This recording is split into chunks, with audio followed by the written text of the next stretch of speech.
Welcome to the Socal Classic Car Podcast. I am your host, Jason Morash, and I'm here with the owner and the president of Socal Classic Car Storage, Dean Morash. Hey, Dean, how's it going? It's great, man. It's my birthday. Yes.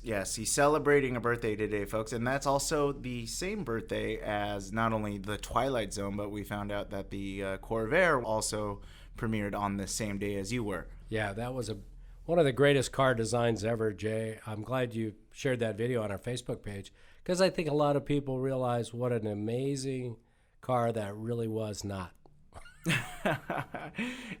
But of course, yeah, but it doesn't tip over as much as people think it does. But I must say I have one, people, so my bad choices are pretty obvious. That's another bad choice. Oops.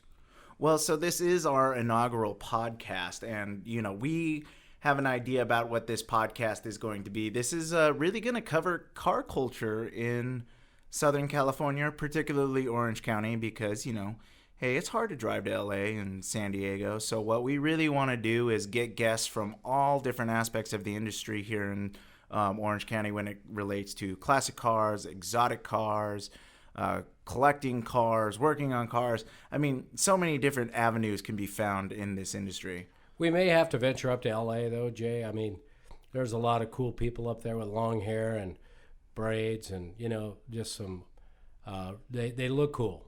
Hey, hipsters like cars, too. Yeah, hipsters like cars. That's right. So, Jay said it right. I mean, we're really interested in covering the car scene, but not just us. We want to bring in guests that have a interesting viewpoint from, you name it. Like we talked about repair shops, paint shops, talk about junkyards, OEM manufacturers. I mean, you name it. We're interested in bringing in enlightening, interesting guests. Yeah, and that's the key word, interesting. We don't discriminate, but, we like to keep it interesting. We like to keep it fun here at the SoCal Classic Car Podcast. Because that's how our workday is, right, Jay? Fun. Your father is your boss. What could be more fun than that? A root canal. Ouch. I say that with a grain of salt. I mean, there's always great things about working with your dad that are. I'll give you about 20 minutes to list just two. Flexible hours, and you get to yell at your dad. I guess. You see what I mean? You see where this is going, though, right? We're going to have some fun. There's going to be a lot of banter. One of the things we really want to leverage is the young versus the old, and I think Jason's got that covered because he's in his 20s, and I'm in my, let's say I'm older than 40. Well, and that's kind of the thing. We've noticed that there is a transition in the classic car market now, and a lot of it is driven by Gen X. My dad is a baby boomer. He actually just turned 60 today. Stop it. Why was that necessary? But you see, so many different people. In fact, even our customers here at SoCal Classic Car Storage are changing, getting younger. It seems to be that Gen X is really driving the market. So yeah, we've seen some of our customers. Good point, Jay. We've seen some of our customers trade in all their muscle cars and go buy a bunch of exotics, or people all of a sudden buying Porsches and leaving their classics or selling their classics. So it's an interesting inflection point that we're in this collection business of what intrigues people and what is really coming up. And so I think the young people and Jason's generation, Gen X, and others are really driving the heat in the market as opposed to my generation, which is probably starting to pull their Social Security, their 401k, and walking around with a cane. I don't have a cane yet. I'm wondering if that's in a couple of years. Well, I don't know. We do work out together, but we do a lot together. Almost too much, really. I agree with that. So the only other thing to say about this is we really want to reach out to the community and share our perspective, and then gain other perspectives as we go along. And but we want to offer a contrasting opinion. We want to keep it light. We want to keep it interesting and fun. So that's our objective. Let's talk a little bit about our backgrounds, Jason, so people know where we're coming from. I think that's important. Yeah, a little bit about my background. This isn't the first podcast that I've ever made. This is about, I would say, my second or third podcast that I've made. I spent a lot of time doing public radio journalism up in Northern California, working for a small radio station up there called KZYX. And then I had a local music podcast up in the Emerald Triangle called The Found Coast. Unfortunately, that dissolved after the fire up there. But that's really where my broadcasting experiences comes from. And my dad actually does have some experience. He did take a voiceover class one time. I think I failed that class. Well, actually, I aspired to be a voiceover actor because somebody said I have a voice for radio. So I took it literally. I don't think that's what they were talking about. But so Jason's got extensive experience, to his point, about in multimedia, whether it's in publishing or broadcasting or creating content for the radio and the podcast arena. So that's something I don't bring. But so he's going to be our technical expert, and he's going to guide us on this journey, and I'm going to be the ignorant old fart. Now, my background is in high tech. Recently, I was in marketing for about 12, 13 years. Prior to that, I was in the aerospace arena, focused on engineering. And then this current rendition of my career is an entrepreneur, where I started this business, Socal Car Storage, to cater to the needs of customers that are highly addicted to collecting cars and can't stop buying. And they need people like Jason and I to take care of their babies in between weekend runs down the Pacific Coast Highway. How did you get into this business? I didn't really stumble on this. I'm a big believer when you make a big change in your life that you get some white space. And so when I exited the tech business, I had a big opportunity with not only the package that I received, but I had time to contemplate what's next. And when you get to my ripe old age, you really have to be honest about, are you going to continue to grind it out on the corporate wheel, or are you going to take a pass at doing something else, maybe a passion? So my passion has always been cars. My passion wasn't storing cars, but cars has always been my passion. There were 5 kids in my family, and all of us worked on the cars. My dad always had 10 to 12 cars, and everybody was working on cars every weekend from when you were just knee-high to a grasshopper. So I've always been passionate about cars. Oh, what's your fascination? What's the reason behind your fascination? Well, I think I give it to my dad. When my dad bought cars, they were always broken. They always needed something. So you had to run to the junkyard to go get parts. You had to go to the parts store. But after seeing a lot of cars, driving a lot of cars, fixing a lot of cars, you really get intrigued about cars. And then you have this desire to keep many cars in your life. One by one is not enough. So in my case, I probably have, how many? I don't know, 10, 12. He has a million projects. I have a lot of cars. It's embarrassing. What's your favorite era of cars, and what are some of your favorites? My favorites change. That's a great question. I'm going to flip that around and ask you the same damn question, Jason, pay you back. But for me right now, my heart's in the late 40s, early 50s, and late 50s. It used to be muscle cars, probably not 5 to 10 years ago, but now I'm kind of over those. I'm interested in the Finns from the late 50s and the early 60s. I'm very interested in late 40s cars. I got a 1949 Nash Airflight 2-door, which is really awesome. And I'm just intrigued by, some of the designs and what drove those designs. What about for you, Jay? I mean, you're the young guy in the room. What fascinates you? Well, just like every one of my millennial counterparts, I'm really into 90s, 80s, early 2000s Japanese. Wow. Particularly like Mazda's, the RX-7s. I really like the Datsun 240Z and the evolution of that. I also really like Porsche. I really like the late 80s, early 90s. A lot of those air-cooled styles, that slant nose that we have in the garage is, pretty cool. But also, I guess if I was going to go something older, I'm really into C2s. Particularly the 1963 split window Corvette. Right. That thing's pretty cool. But I mean, I don't know. My tastes are pretty eclectic. Yeah. I think that's one of the things about our business. People come in and look at our warehouse, and whether they're a prospect and they're interested in storing with us, or even a customer to pick up their car, they look around and they're blown away at the diversity or the breadth of the collection that we manage.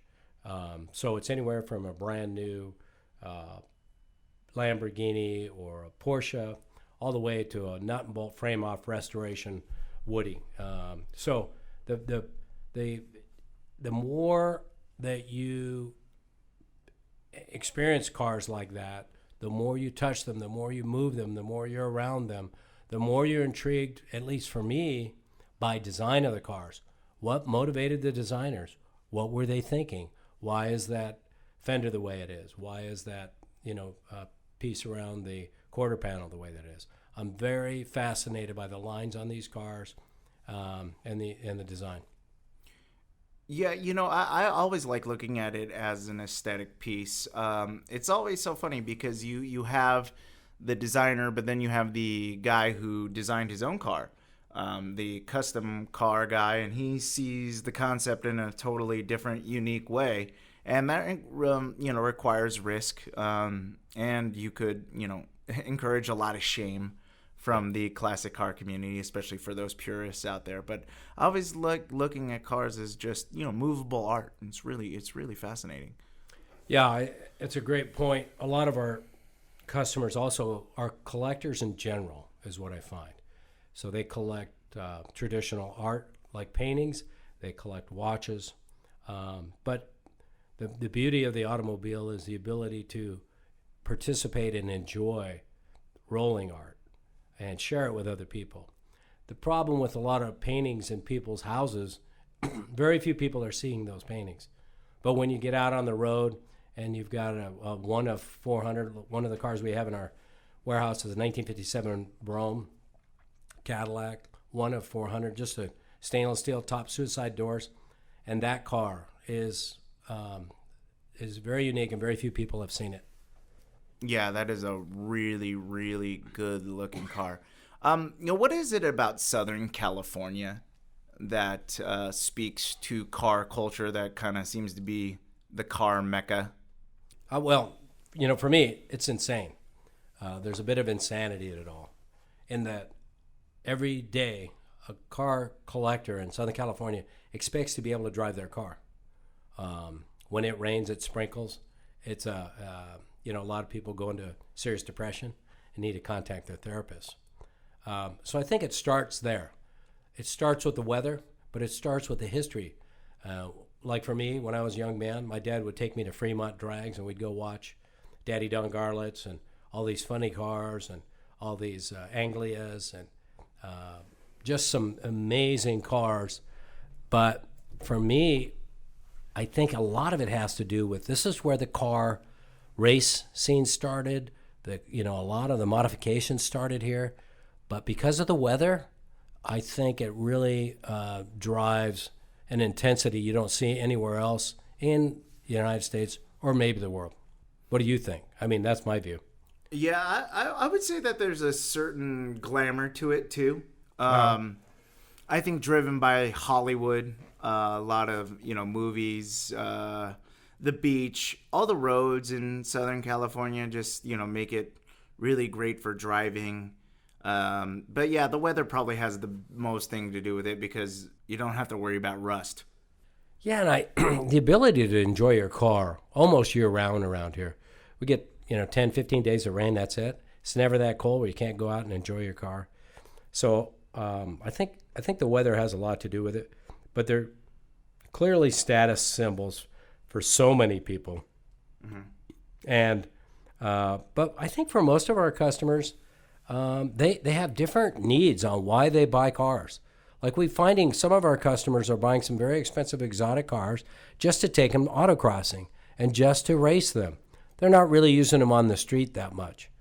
So it's a very nuanced car scene that has different requirements. How many of our customers, Jay, do you think are really interested in taking their cars to the local car shows? A lot? A little? I don't know. Maybe like a quarter of them. Not that many? Yeah. I think a lot of them are just kind of like for personal storage, personal enjoyment. But as far as showing them off, I don't know, maybe a quarter. 3/8, whatever fraction. One of the guests we're going to have down here is Simon, who I can't think of his last name. He's the gentleman that runs South OC Cars and Coffee down in San Clemente. Jason's got us advertising on their website, but that thing is blown up. It's Saturdays, every Saturday from 9 to 11. And how many cars are they getting there now? I don't know. 800, 900? I have no idea. They just keep adding more cars. So that's an example of the guest we want to have down here. He's got a great accent, and that makes him a lot smarter than me. So we're going to try to bring people with accents. I think that'll make a difference. Is it going to make us a lot smarter? Or? No, maybe not. It might be pleasant for the listeners. Yeah. I guess the final thing is just our analysis of the Socal car scene is. What have you seen compared to, you've lived in other places, you were, NorCal car scene growing up. What's different about, people here in the SoCal car culture, and what's it like? I think a lot of it has to do with what cars people are collecting, what kinds of vehicles. For example, this is a little bit off the beaten path, but a neighbor of ours, a very successful business, is Rebel Off-Road. And we'll have the owner of Rebel Off-Road here. They're Jeep outfitters. And when I lived in Northern California, I never saw Jeeps that were designed to go off-road in the sand, crawling on rocks. I never saw any of that stuff. Before I came to Southern California, for example, I never saw Porsches. I didn't see these 356s. I didn't see all the incredible exotic cars. So there is a tremendous amount of exotic and European cars that are here in Southern California that you don't see in a lot of other places. Now, maybe it has to do with the confluence of wealth that surrounds our coastline. I'm sure that has something to do with it. But I also think it has something to do with the weather and the ability to enjoy those cars. So I think we're going to wrap it up here. Thank you so much for listening. Thank you so much for taking the time out of your day to hear us rant about cars. And be on the lookout for future podcasts. You can subscribe through Google Podcasts, through Apple Podcasts, and also you can listen to it on our website at Socal Classic. What was our website? Text Joe at 30330.com. No. That's at SoCalCarStorage.com. That's where it's at, actually. And also, if you want to follow us on Instagram, we're going to be Instagramming the people that we cover at Socal Classic. Can I start calling you Joe Biden? Yeah, you can definitely call me Joe Biden. I think that'd be appropriate. So, thanks, everybody. I think we're just kicking this off, but we really also would like to solicit your good ideas on guests. So if you got any, let us know. There's ways to contact us on our website that Jason mentioned. But please, give us some feedback. We look forward to hearing from you. We can't wait to bring in some cool guests. We've got some lined up, and we're really excited about sharing with you the Socal Car Scene.